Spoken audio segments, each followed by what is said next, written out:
or a believer that little green men were floating around above us. Look, up in the sky. It's a bird, it's a plane. Strange doings. That's right. That have even the most level-headed wondering, what's up? You aren't alone. You are not alone. No little green men or flying saucer. They headed south. Maybe they were trying to go to Roswell. They got lost. It's frustrating in the sense that we've been relegated to the fringe arena without anyone really looking into it. This is important, and yet, again, the same story you always see. No follow-up, no questioning. They get stopped by the first Air Force spokesperson, and then they just let it go. There's already that attitude that they've set up for the viewers that this is just something to be laughed at. For years, mainstream media has ridiculed the UFO and extraterrestrial subjects. But with NASA releasing information about newly discovered, potentially habitable planets, and with the increasing amount of information available on the internet, the public's perception on UFOs is changing. Why doesn't the media talk about it more? They close down airports in fear of passenger safety. How much more exciting does it have to be? Ben Hansen hosts SyFy channel's Fact or Faked Paranormal Files, and he believes that as shows like his become more popular and mainstream, people will view the phenomenon in a different light. You've got officers in the military that have seen these in Malmstrom Air Force Base and coming out and giving some credibility to it. They're finding it more and more difficult to ignore. If there are people flying things around nuclear bases, and the people who my government trusts to put their finger on that trigger to fire a nuclear weapon, and those people say this is happening, I want someone to investigate it. Bryce Zabel is a former CNN correspondent and was the creator of the TV series Dark Skies, along with hundreds of hours of original programming and film.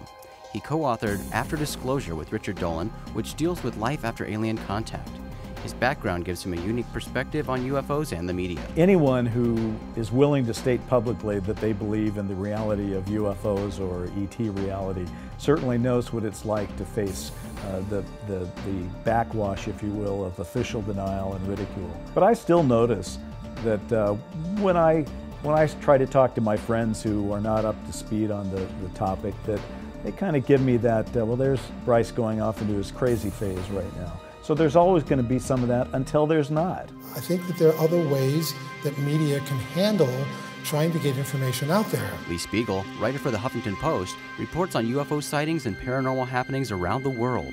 He is the only person to produce a presentation at the United Nations on the subject of UFOs. I say to people, try to gather as much personal information as you can.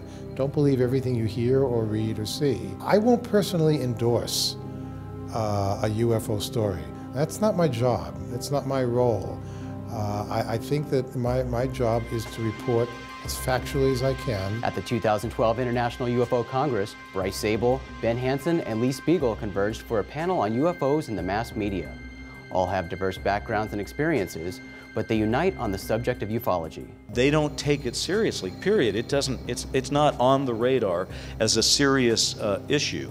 And one of the things that needs to happen is what Lee is talking about.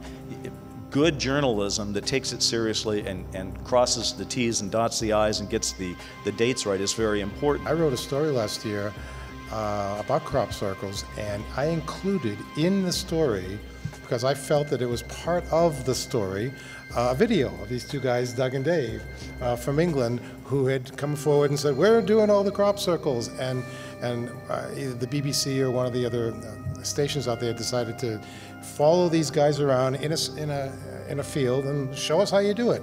And they did, and the video went on for about 2 or 3 minutes, and I was severely criticized for adding this video into my story, because I was accused of totally downgrading, ridiculing, and getting rid of all credibility of any of the real crop circles. And my point of view was, no, I was telling the story. Before ghost hunters came along, there was this stigma that everyone who was out ghost hunting was doing seances, and they were this crazy crowd, and completely different from what paranormal groups are that go and ghost hunt with instrumentation and no Most are not scientists, but they try to take a scientific approach to it. And when that show came along, you wouldn't believe the proliferation of ghost hunting groups that are out there, how much the news is now covering, following them around during Halloween. And even though it's not maybe the most ideal image they want for the group, it's becoming pop culture. If you poll the general public, I guess what I've heard is that, you know, the majority of population believes that there are other beings, you know, other species out there, and that they probably have been here. I mean, that the majority of Americans believe in that. So if you polled people 40 years ago, I don't think that would have been the case. So there is that gradual sort of opening up to this. Don Most, best known as Ralph from Happy Days, considers himself an amateur ufologist. Don is also working with Bryce Zabel on a film project surrounding the Roswell cover-up. We discovered that we had a very strong mutual interest in this subject, and coincidentally at that time, Bryce was just in the formative stages of developing Dark Skies. And when you start to just see the sheer number of documented cases, that's overwhelming. And then through the Freedom of Information Act, some of the documents that have come to light, it's just that's what I tell people, that if you really take a look, if you take the time and look at the information that's available out there, it would be almost impossible for an intelligent person not to come to the conclusion. It's not just the news media. Hollywood participates in building expectations for what a UFO sighting should be. Hollywood makes UFO movies because they sell tickets to the box office. Hollywood has not been helpful in this respect. They raise the bar of the expectation.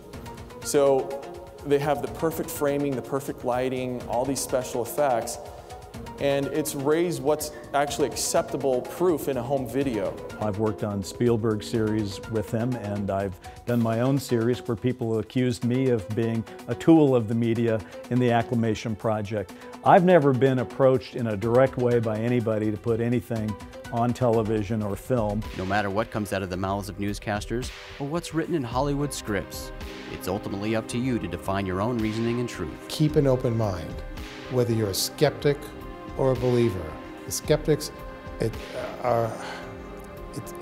incumbent on the skeptics to stay as open-minded as possible. They can't just have it one way. They can't just always say it can all be easily explained, because it can't. This is no easy task with the amount of information thrown at us on a daily basis. But with a clear mind and open attitude, we can wade through the never-ending pieces of shaky footage and grainy photographs for the pursuit of the truth, whatever that may be. Do what you can to not believe everything you see or read or hear about. Just take care with the information you get in order to form a really good personal opinion for yourself.